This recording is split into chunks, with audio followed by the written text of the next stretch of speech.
Hello guys, मेरे YouTube channel में आपका स्वागत है। मेरा नाम है मनमोहन मिश्रा। तो आज हम इस वीडियो में डिस्कस करने वाले हैं कि आपको एसआईपी चूज करना चाहिए या लमसम चूज करना चाहिए। तो आपको किस में चूज करना चाहिए, आपको किस में अच्छा खासा रिटर्न मिलेगा। तो चलिए इस वीडियो में आपको पूरा डिटेल बताऊंगा। तो उससे पहले मेरे चैनल को सब्सक्राइब जरूर कर दीजिएगा। तो चलिए मैं वीडियो शुरू करते हैं। सबसे पहले मैं आपको बता दूं कि एसआईपी और लमसम ये दोनों अलग चीज है। और आपको जो रिटर्न मिलेगा मैं आपको स्ट्रेट फॉरवर्ड बता देता हूँ। आपको अच्छा खासा रिटर्न मिलेगा लमसम में।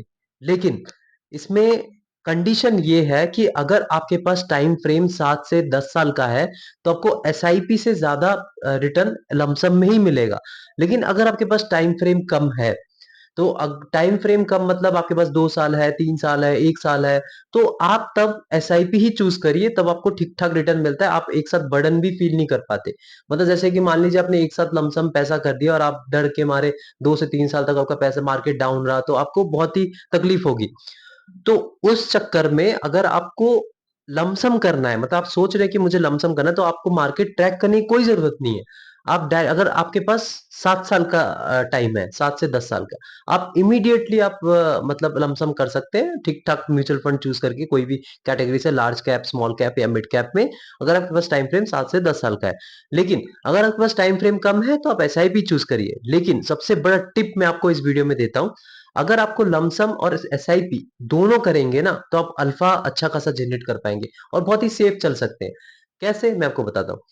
आपने एसआईपी तो जारी रखिए। मैं आपको ये सबसे पहला टिप हर वीडियो में बताता हूँ और सब हर चीज में बताता हूँ, मतलब हर वीडियो में भी, कि आप म्यूचुअल फंड में जब इन्वेस्टमेंट कर रहे हैं तो एसआईपी कंटिन्यू रखिए। एसआईपी को कभी भी बंद मत करिए।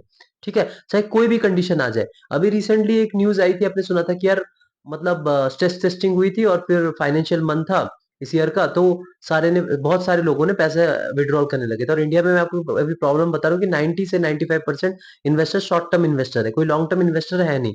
लेकिन लॉन्ग टर्म में अगर देखेंगे, आप देखिए एक दिन में पैसा डबल नहीं हो सकता।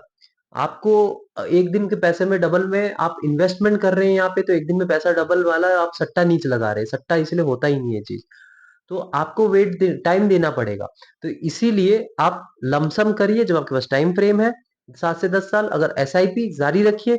लेकिन अगर आप थोड़ा अच्छा खासा रिटर्न जनरेट करना चाहते हैं तो आप वेट करिए। जैसे जैसे मैंने आपको भी बताया, न्यूज न्यूज आ जाती है या कोई प्रॉब्लम आ जाती है, जैसे मैंने बताया शॉर्ट टर्म इन्वेस्टर इंडिया वाले, तो क्या होता है कि वो पैसे निकालने लग जाते हैं। तो तब क्या होता है कि जो म्यूचुअल फंड 10 से 20% नीचे जाता है, तो तब आप लमसम करिए।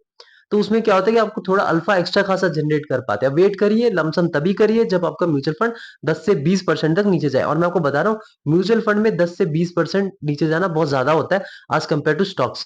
स्टॉक्स में आपको मजे मजे में एक दो दिन में आप देखेंगे 10% 20% ऊपर चला गया, 10% 20% नीचे चला गया, उसमें नॉर्मल है। लेकिन यहाँ पे जो है 20% अगर नीचे जाता है एक दो दिन में, तो ये नॉर्मल नहीं है। तो तब आप इसमें लमसम कर सकते हैं। लेकिन आप प्रॉपर एक फंड चूज करिएगा, मतलब जो थोड़ा रिस्की कम हो, तो आप उसमें इन्वेस्टमेंट कर सकते हैं। तो मैंने आपको ये ओवरऑल बता दिया कि आपको कैसे एसआईपी और लमसम को प्रॉपरली फॉलो करना है। तो मेरे चैनल को सब्सक्राइब जरूर कर दीजिएगा। मैं ऐसे वीडियो लाता रहूंगा। Thank you.